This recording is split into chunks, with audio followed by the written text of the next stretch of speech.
Okay, friends, so I'm going to show you how to do our drip to finish off this cake here. Now, what I'm going to be doing is a water chocolate drip. You can do all kinds of different things. Some people do a thinned buttercream that they can pour. I like to do this because it sets up really, really nice and it's super easy to use, okay? So you can use either melting chocolate, almond bark, chocolate chips. I personally like to use almond bark because I feel that it's easier to melt without the texture becoming strange if it gets too hot, too cold, whatever. So you want 6 ounces of chocolate.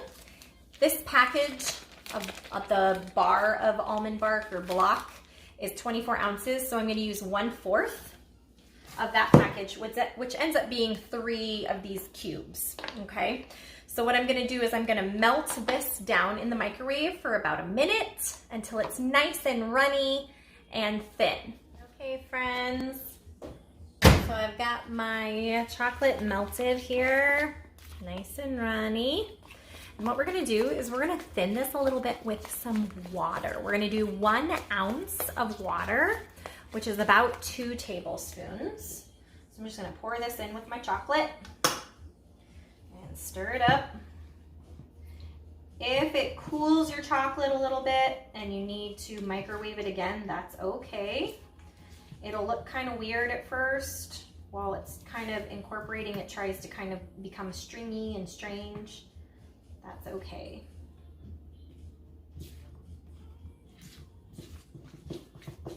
Just keep stirring.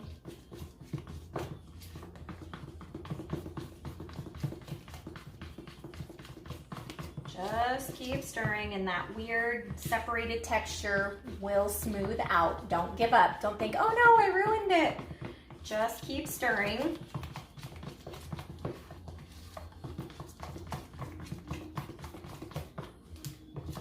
Okay. You see that? Nice and smooth. That's what we want. Okay.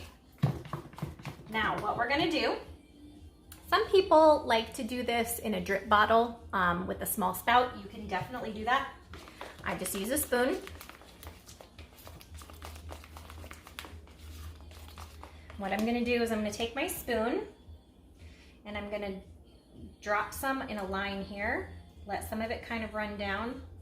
Give it a little nudge to go the way I want it. If I want a couple long drips, then I put a little bit extra in that spot. Okay, just around the edge here. Give it a little nudge if you want some of it to really drip long ways down. If you just want it to barely go over the edge, then don't really knock it over. Just keep it right on the edge line there and some of it will ooze, but it won't go too long. If you want a long drip though, you kind of have to give it a little scooch. Okay.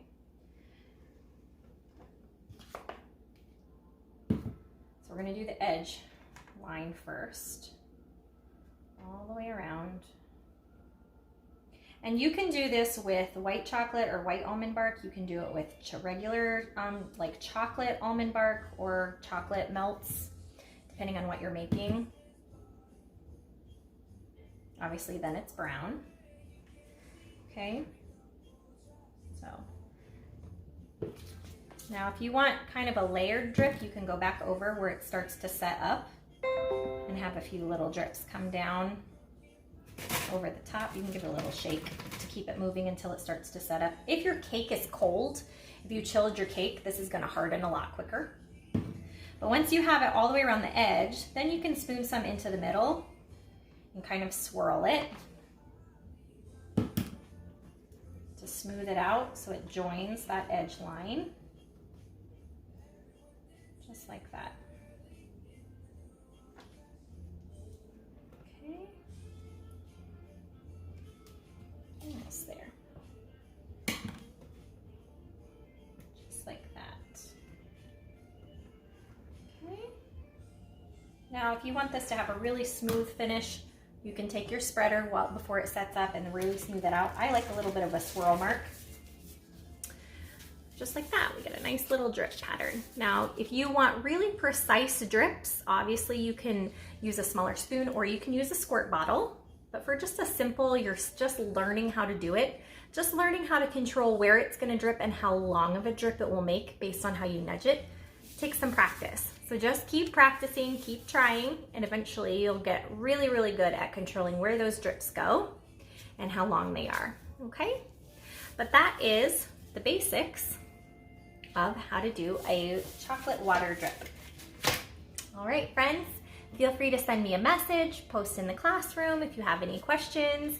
Love to see your pictures. If you want to share those with me as well, that's great. Otherwise, enjoy your cake, and I'll see you next time.